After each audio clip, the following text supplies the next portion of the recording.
En moins de 2 ans, l'orbite change de camp au Sahel. Selon le récit, 3 satellites conçus et opérés par des équipes burkinabées se mettent à cartographier convois, bases et frontières, tandis que des écrans occidentaux s'éteindraient en chaîne. Que devient votre sécurité informationnelle si Ibrahim Traoré tient le regard? La promesse n'est pas l'admiration, mais une bascule vérifiable. Moins d'intermédiaires, des délais raccourcis, et l'idée que l'observation peut se partager sans se diluer, du Burkina Faso vers des voisins, jusqu'à remodeler des habitudes de dépendance et de surprise tactique. Cette enquête longue fait une promesse simple, vous donner une grille de lecture opérationnelle pour comprendre ce qui change réellement lorsque l'accès à l'orbite devient souverain, sans spéculation ni exaltation. Le bénéfice est concret, lire risque et marge d'action plus clairement. Le point de départ est un constat ancien.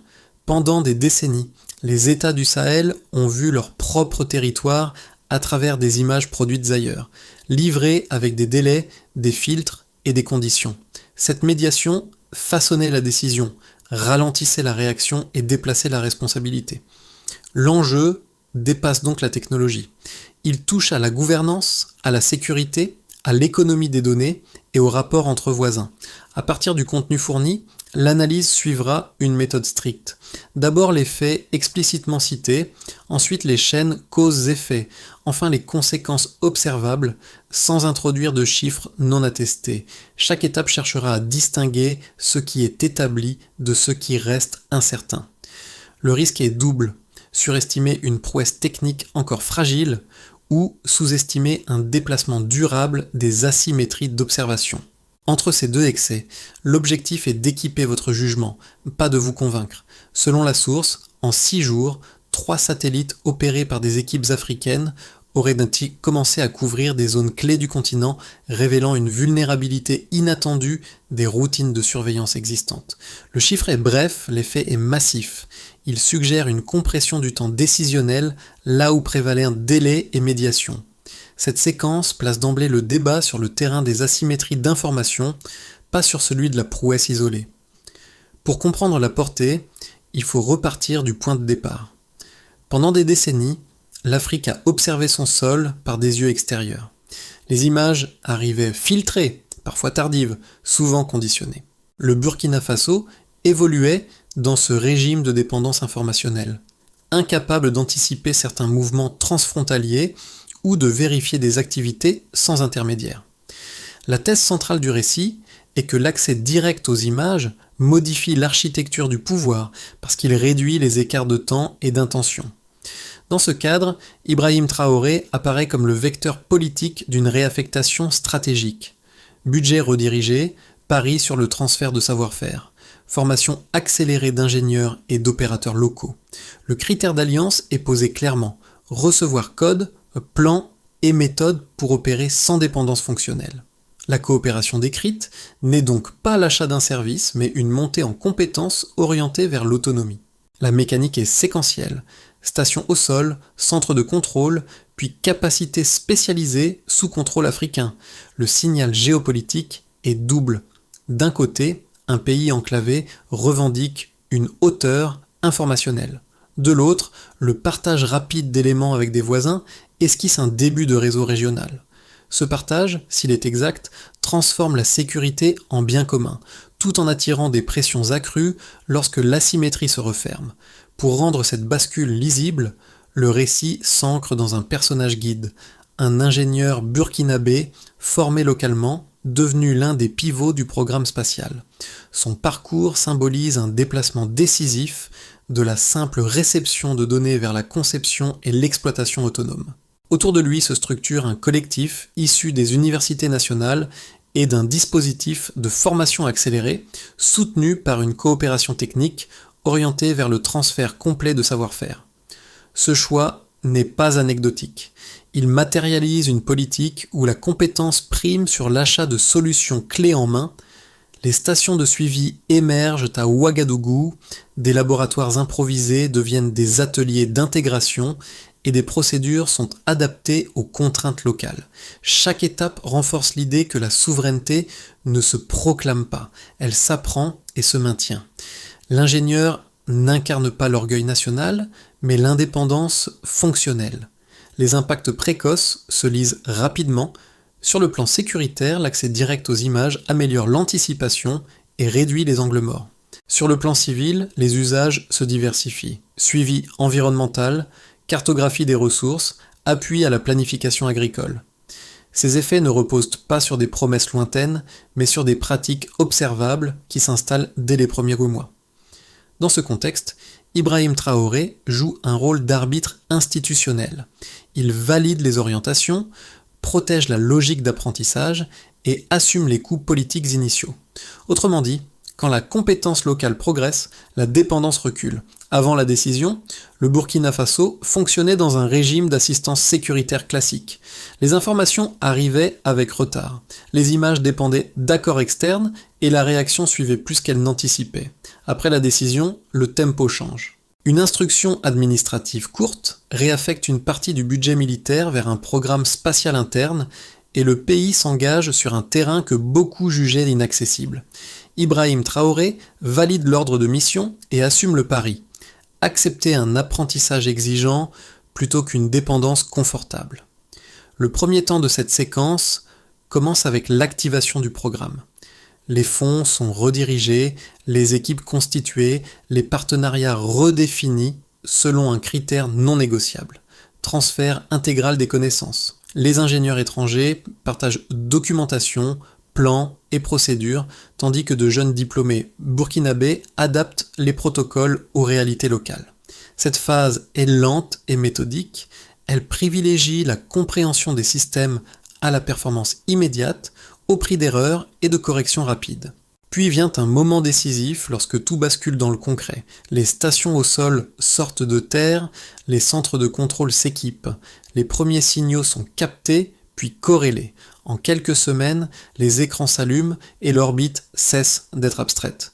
Les équipes travaillent jour et nuit pour tester, sécuriser et interpréter les flux. Chaque réussite renforce la crédibilité du projet.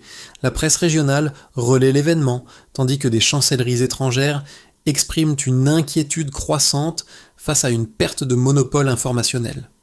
Vient ensuite le temps des répliques. Le Burkina Faso passe du statut de demandeur d'assistance à celui d'émetteur d'informations. Ibrahim Traoré transforme cette inflexion en symbole politique. Gouverner, c'est d'abord voir par soi-même. Les effets immédiats se multiplient, les délais de réaction sécuritaire se réduisent, la logistique gagne en précision et des données environnementales auparavant inaccessibles deviennent exploitables. Parallèlement, une sous-industrie locale émerge autour des capteurs, des antennes et des logiciels d'analyse. Cette dynamique déborde rapidement des frontières. Des voisins commencent à intégrer des flux partagés, ouvrant la voie à une coordination régionale embryonnaire. Les satellites détectent des convois illicites, des exploitations minières non déclarées et des installations sensibles. L'ancienne invisibilité recule, mais la fragilité demeure. Les pressions diplomatiques s'intensifient, des sanctions sont évoquées et des campagnes médiatiques tentent de délégitimer l'initiative. Face à ces contraintes, la ligne de conduite reste constante. Consolider les acquis, diversifier les alliances et sécuriser les codes sources. La chronologie s'étire sur 18 mois, du premier schéma tracé dans un hangar à la transmission d'images depuis l'orbite. Entre ces deux points, un basculement s'opère. Le pays apprend non seulement à regarder son territoire, mais à maîtriser le rythme de sa propre décision. Le point de départ chiffré est simple. Pendant longtemps, il y a eu dépendance informationnelle, délai imposé, accès conditionné. Désormais, il s'agit de capacité déclarée de produire, traiter et partager des données orbitales sans intermédiaire direct. 3 repères numériques structurent le dossier public et permettent d'évaluer la bascule sans extrapolation. Ils ne prouvent pas tout, mais ils bornent le débat. D'abord, 3 satellites conçus et exploités par des équipes locales. Chacun remplit une fonction distincte évoquée dans la source: observation, communication et interception. Le nombre est modeste à l'échelle mondiale, mais suffisant pour une couverture ciblée et continue. L'intérêt n'est pas la quantité, mais la cohérence du système. 3 unités permettent la redondance minimale, la rotation des tâches et l'apprentissage opérationnel en conditions réelles. En termes simples, passer de 0 à 3 signifie passer de l'aveuglement à la capacité d'observer à la demande. Ensuite, moins de 2 ans entre le lancement du programme et la mise en orbite opérationnelle. Ce délai compressé signale une accélération inhabituelle. Là où d'autres pays ont étalé des décennies d'apprentissage, le Burkina Faso concentre formation, construction et coordination dans un laps de temps réduit. Le delta temporel traduit une intensité organisationnelle élevée, alignement politique, continuité budgétaire et disponibilité des équipes. Il ne garantit pas la pérennité, mais il démontre une aptitude à absorber rapidement des compétences complexes. Enfin, un budget agrégé annoncé à 10 milliards de dollars, combinant fonds internes et crédits extérieurs selon la source. Le chiffre appelle prudence, mais il éclaire le raisonnement coût-bénéfice. Même hypothétique, il sert de borne supérieure pour comparer cette option à des dépenses militaires classiques, L'argument avancé est qualitatif. Un investissement dans la compétence locale produit un rendement politique et cognitif supérieur à un contrat d'assistance renouvelable. Autrement dit, l'argent ne finance pas seulement des équipements, mais une capacité à décider. Ces repères chiffrés s'accompagnent d'exigences non numériques. La maintenance, la cybersécurité et la protection des codes deviennent des variables critiques. Sans protocole solide, l'autonomie resterait fragile et réversible. C'est ici que la gouvernance des données entre en jeu. Les satellites collectent et transmettent des volumes importants d'informations sensibles. Leur usage, leur stockage et leur partage nécessitent un cadre juridique et technique qui n'existait pas auparavant. Des décrets nationaux et des accords savants régionaux esquissés visent à combler ce vide. Dans cette phase, Ibrahim Traoré intervient moins comme symbole que comme garant de continuité. Il soutient la sécurisation des infrastructures et la formation continue, condition indispensable pour transformer une prouesse initiale en capacité durable. Le bilan intermédiaire reste nuancé. Les gains observés concernent la réactivité sécuritaire, la planification agricole et le suivi minier. Ils sont difficiles à chiffrer précisément, mais convergent vers une même conclusion. Le passage du point de départ au delta correspond à un déplacement réel du contrôle informationnel. La question n'est plus de savoir si l'autonomie est possible, mais si elle peut être maintenue dans le temps.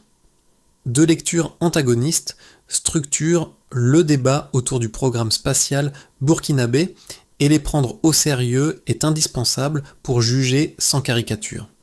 La première, majoritairement formulée depuis l'extérieur, considère l'initiative comme intrinsèquement fragile. Un pays enclavé, sans industrie lourde spatiale historique, ne pourrait maintenir durablement une capacité orbitale autonome. Les coûts de maintenance, la dépendance persistante aux composants importés et l'exposition aux cyberattaques rendraient l'autonomie plus déclarative que réelle. Dans cette lecture, l'effort initial serait voué à s'éroder avec le temps. La seconde position, portée par de nombreux acteurs africains, défend une approche pragmatique. L'objectif n'est pas de rivaliser avec les grandes puissances spatiales, mais de maîtriser l'accès à l'information critique. Posséder ses propres images, même imparfaites, permet de fixer son agenda sécuritaire et économique. Le seuil pertinent n'est pas l'excellence technologique absolue, mais la suffisance fonctionnelle. À ce niveau, la souveraineté se mesure à la capacité de décider sans attendre une validation externe. Les critiques insistent également sur le risque de dépendance déguisée, souvent résumé par l'expression de captation technologique. Toute coopération crée une asymétrie potentielle, surtout lorsque les partenaires maîtrisent les chaînes d'approvisionnement. À cela, les défenseurs opposent un critère vérifiable, le transfert effectif de compétences. Ingénieurs formés localement, stations construites sur place, logiciels compris et adaptés. Le cœur de l'argument repose sur la transparence du code et la possibilité de reproduire les systèmes sans assistance permanente. La réponse factuelle ne nie pas les fragilités initiales.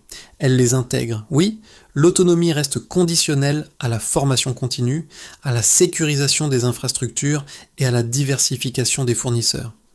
Mais c'est précisément cette reconnaissance des limites qui fonde la crédibilité du projet. Il ne promet pas l'invulnérabilité, seulement une réduction mesurable des asymétries.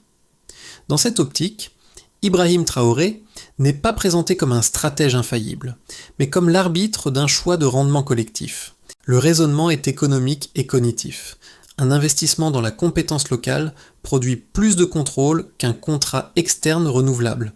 Au final, en prenant au sérieux les deux lectures, une synthèse s'impose.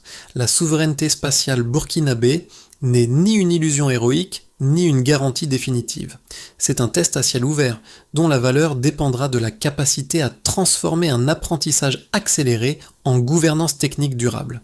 À ce point du récit, le programme cesse d'être un cas national pour devenir un déclencheur régional.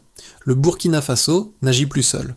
Le partage des données avec des voisins, notamment le Niger et le Mali, transforme une capacité technique en architecture politique. L'innovation change de nature. Elle n'est plus expérimentale, elle devient relationnelle. Cette bascule surprend les observateurs. L'échange rapide d'images et d'alertes esquisse une alliance de veille fondée sur la confiance technique plutôt que sur des traités formels.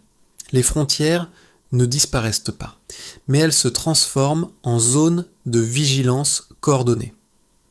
L'information circule plus vite que les procédures diplomatiques classiques, réduisant les angles morts et les surprises tactiques. Dans ce mouvement, Ibrahim Traoré apparaît moins comme un chef militaire que comme un catalyseur institutionnel. Il autorise le partage, en fixe les limites et en assume le signal géopolitique. La souveraineté n'est plus conçue comme une rétention absolue, mais comme une capacité à choisir avec qui voir et quand. Cette révélation médiane élève la caméra.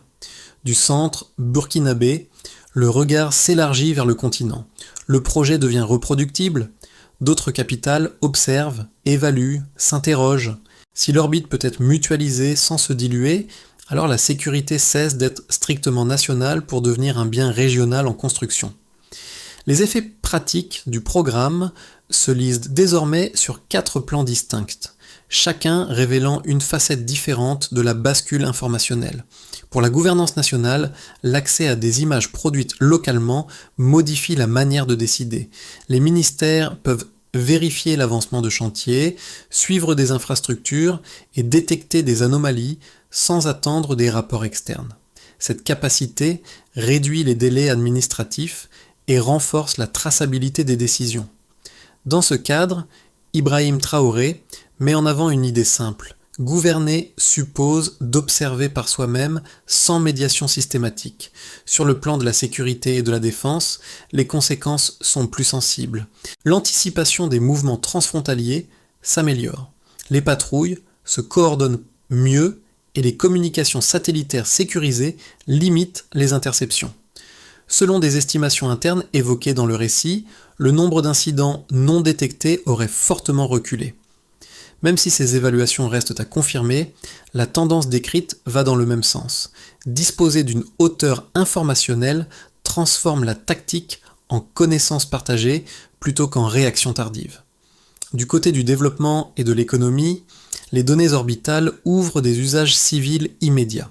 La surveillance de la déforestation devient plus régulière, la cartographie des ressources en eau plus précise et la planification agricole plus fiable. Les exploitations minières non déclarées sont identifiées plus tôt, ce qui renforce à la fois la régulation et les recettes publiques. L'effet multiplicateur apparaît progressivement.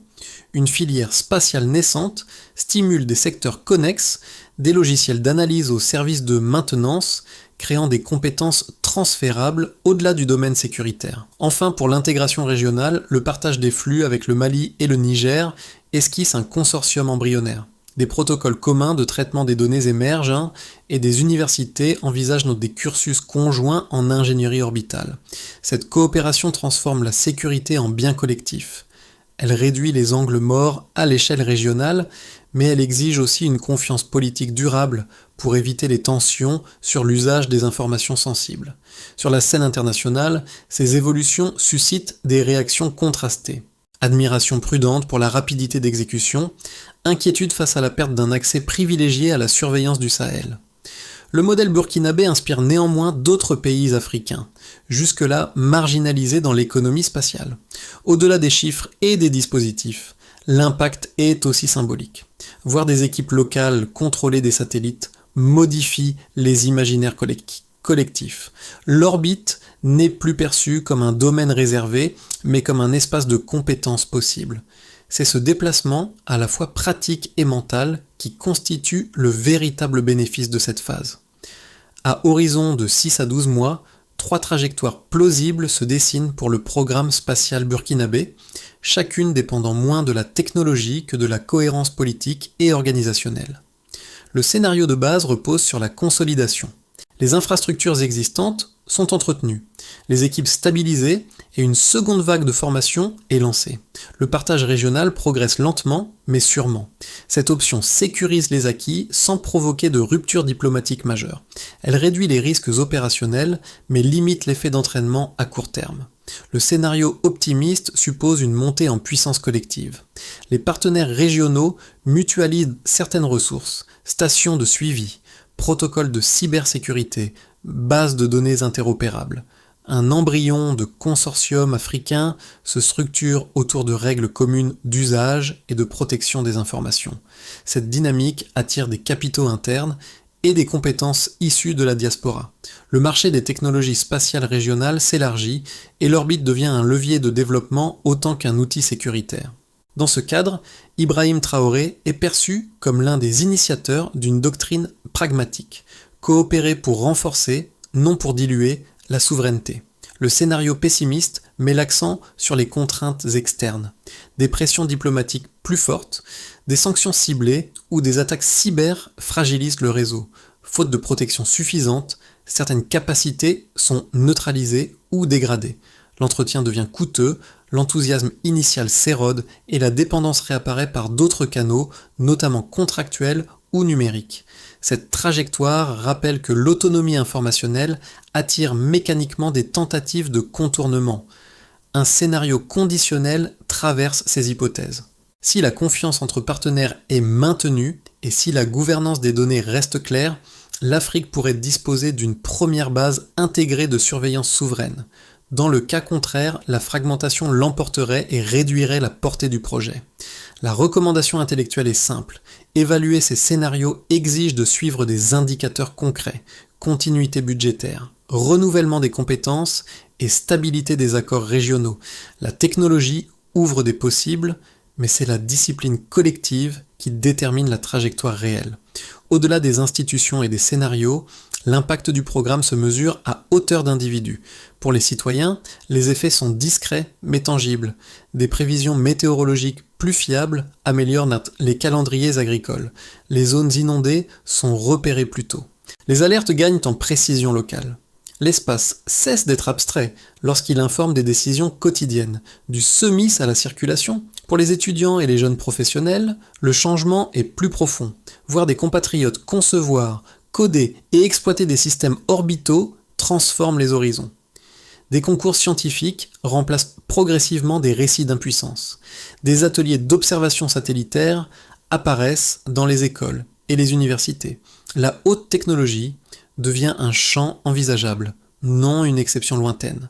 Les communautés techniques locales bénéficient aussi d'un effet d'entraînement. Les compétences acquises dans le spatial irriguent d'autres secteurs. Traitement de données, cybersécurité, ingénierie logicielle. Ces savoir-faire sont transférables et renforcent l'écosystème numérique national. Le programme agit ainsi comme un accélérateur de capital humain, même au-delà de ses objectifs initiaux. La diaspora constitue un autre vecteur. Des ingénieurs et chercheurs d'origine africaine, installés en Europe ou en Amérique du Nord, contribuent à des projets open source ou à des formations à distance. La circulation du savoir s'inverse partiellement. Ceux qui étaient partis pour apprendre participent désormais à transmettre. Cette boucle réduit la fuite des compétences sans exiger un retour physique immédiat. Pour le spectateur, ces éléments recomposent la notion de souveraineté. Elle ne se résume plus à des discours, mais à des usages concrets et à des trajectoires individuelles. Comprendre cette dimension humaine permet de dépasser le débat géopolitique abstrait. La question devient personnelle. Qu'est-ce que voir par soi-même change dans la manière d'apprendre, de décider et de se projeter collectivement ?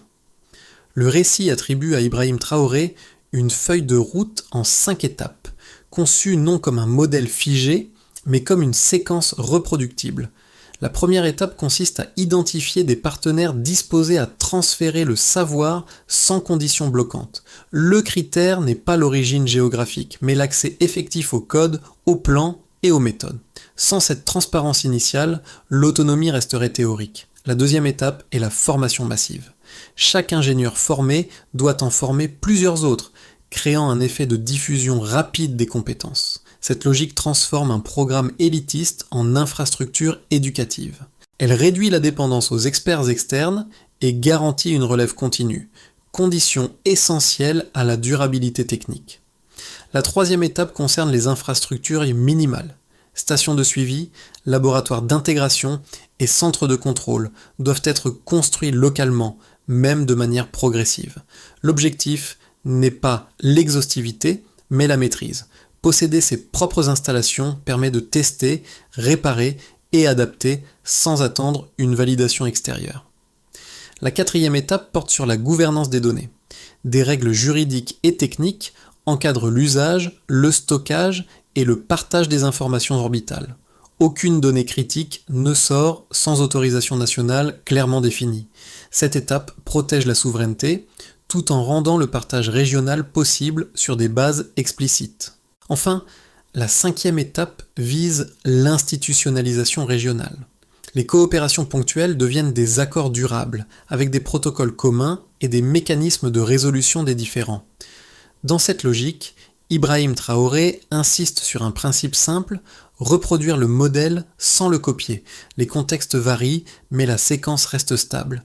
Savoir, bâtir, protéger, partager, transmettre, c'est à cette condition que l'orbite cesse d'être un exploit ponctuel pour devenir une capacité collective.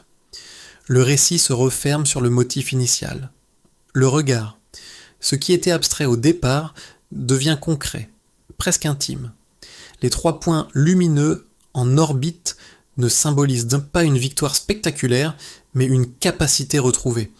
Autour d'eux, des équipes continuent de travailler, conscientes que chaque passage au-dessus du territoire engage une responsabilité durable. Le geste n'est plus exceptionnel, il devient une routine maîtrisée. Dans cette scène finale, Ibrahim Traoré n'apparaît pas comme un héros solitaire, mais comme le dépositaire d'un choix collectif. Regarder par soi-même implique d'assumer les conséquences de ce que l'on voit. Il n'y a plus d'écran intermédiaire derrière lequel se réfugier. Cette lucidité redéfinit la souveraineté comme une discipline, non comme un slogan. Le rappel fonctionne parce qu'il renverse une hiérarchie ancienne. Le ciel n'est plus un espace réservé à d'autres, il devient un prolongement du territoire. Pour un pays longtemps dépendant, ce déplacement a une portée symbolique forte. Il agit sur l'estime collective autant que sur la stratégie. La phrase qui s'impose est simple et tenace. Voir est désormais un droit exercé. Elle résume le parcours, du pari initial à la capacité assumée.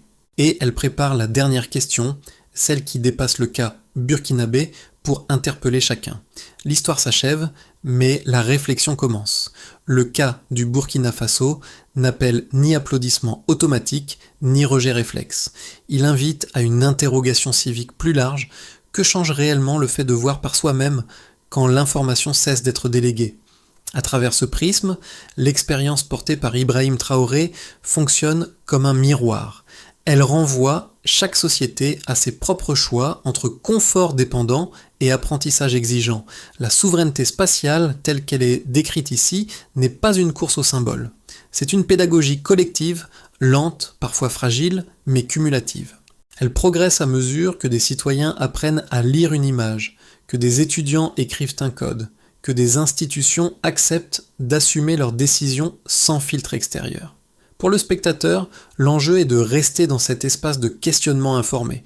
Observer les faits, distinguer ce qui est établi de ce qui reste incertain et refuser les récits simplificateurs. La discussion gagne à être nuancée, documentée, ouverte, alors la question demeure, volontairement laissée ouverte. Si votre pays pouvait choisir de voir par lui-même, à quel moment accepteriez-vous le coût de cette autonomie ? Et jusqu'où seriez-vous prêt à la partager pour qu'elle devienne une force collective plutôt qu'un privilège isolé ?